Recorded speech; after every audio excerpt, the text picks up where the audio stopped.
Hello guys, welcome back to hands-on for lecture 7. In this hands-on we are going to do some regression analysis using Python. So let me start my Jupyter notebook. Okay, so in this we are going to use the NPTEL dataset. And here is the bunch of packages that I have called, here I have bunch of packages: NumPy, Pandas, Matplot library, SciPy. From sklearn we imported linear models. From sklearn's matrix we calculated R2 score. Then some other models from statsmodels, stats API. So all these things we have computed. Let me run it. It ran. It has no problem. So next is read the NPTEL dataset. We read, and it has 32 rows, 11 columns as expected. And head. So it has first column is miles per gallon.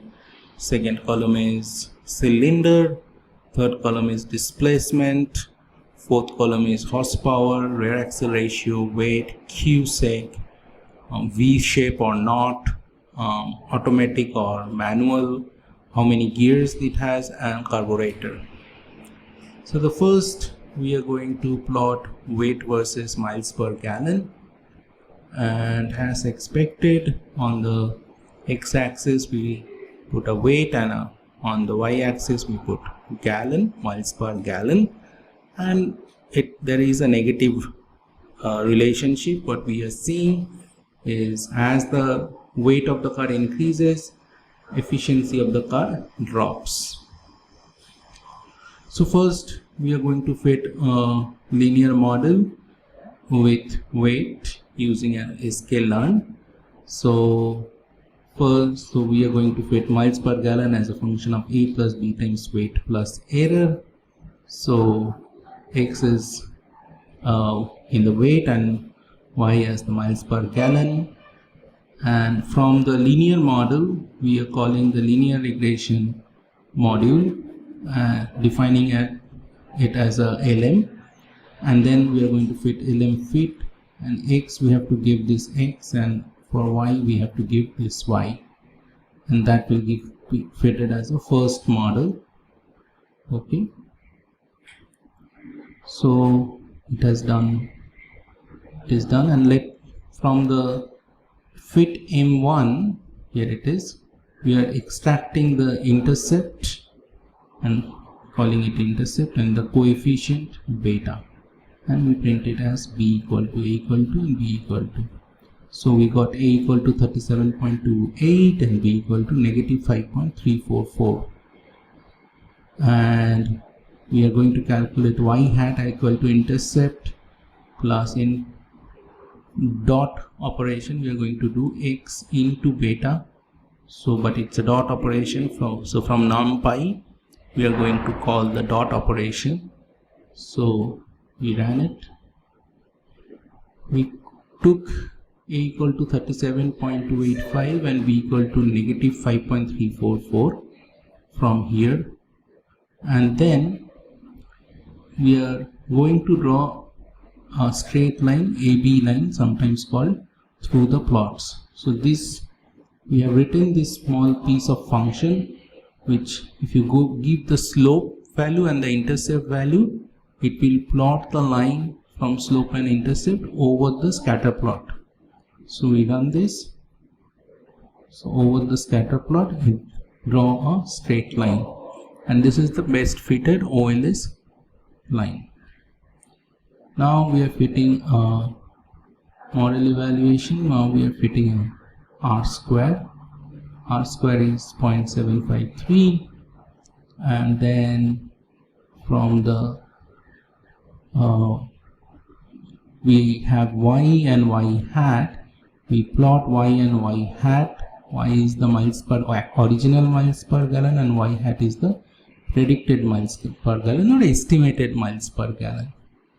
So we can see that they are positively correlated. That means the cars which has lower efficiency, it is predicted as lower, but definitely there are some variability.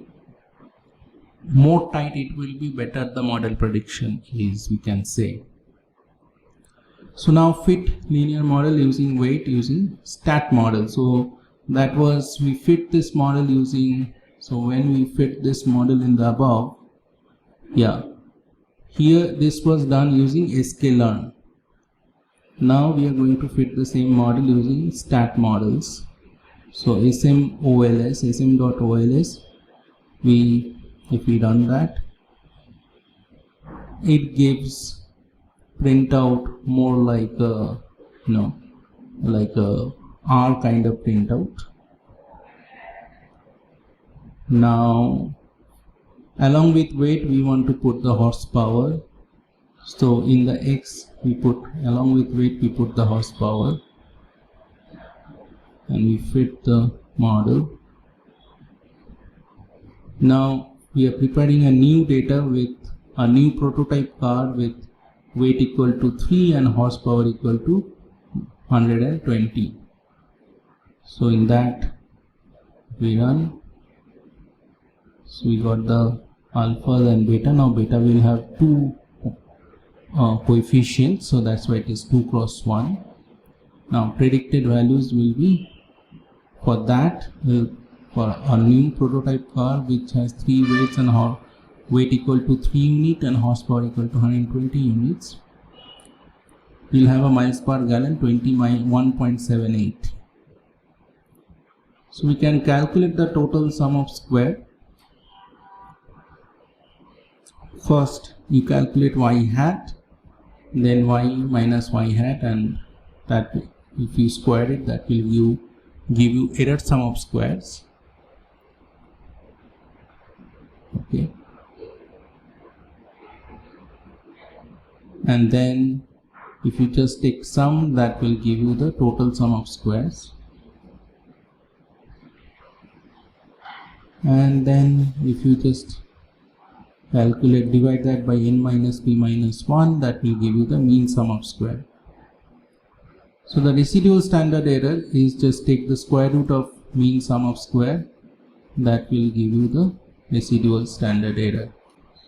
Okay, now so the residual standard error for this model is 2.59. Now miles per gallon, that means follow normal beta naught plus beta 1 times weight plus beta 2 times horsepower, comma sigma square. So residual standard error is an unbiased estimator of the sigma square. So we can calculate the lower bound as predicted value minus 1.96 times residual standard error, and upper bound would be predicted value plus 1.96 times residual standard error. And we print the lower bound and the upper bound. So the lower bound will be 16.69 and upper bound will be 26.86. So for next we fit R square is 82.67%. So along with weight, when we put horsepower, the R square jumped to 82.6% and it becomes slightly tighter. Now let's explore the relationship between horsepower and miles per gallon. So what we are seeing, the relationship is, maybe there is a quadratic relationship. So we have to do some feature engineering.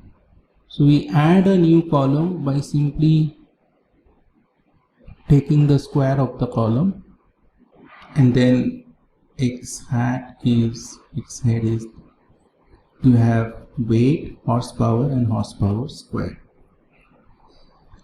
Now we can fit the third model by just providing the proper x and y and use the predict to get the predicted values.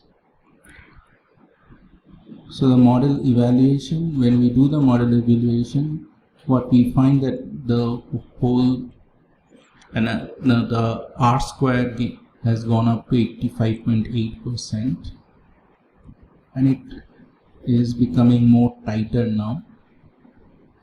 And if we fit the OLS way, R square is slightly different, 83%. We are saying adjusted R square is 82%.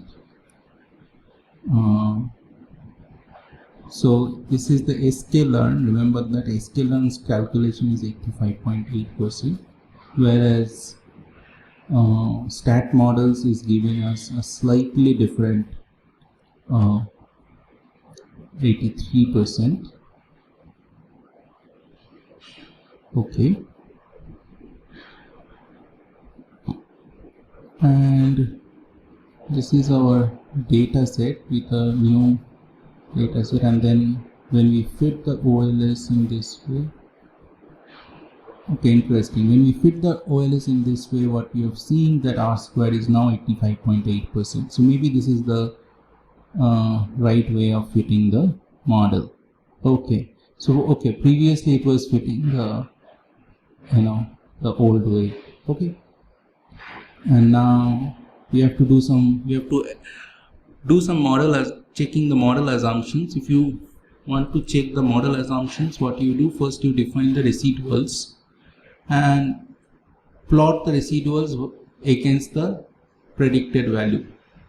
So we see that there is not much going on, so we can do a Bruch-Pagan test for homogeneity, and the p-value is quite high. So from the Bruch-Pagan test we cannot reject homoscedasticity. We can say safely that it is homoscedastic behavior. It has a homoscedastic behavior. The histogram is sparse. We can run a Kolmogorov-Smirnov test. The p-value is marginally small.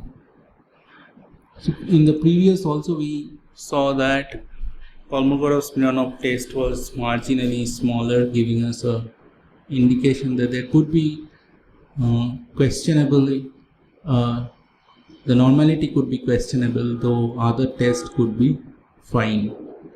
So with this I'll stop.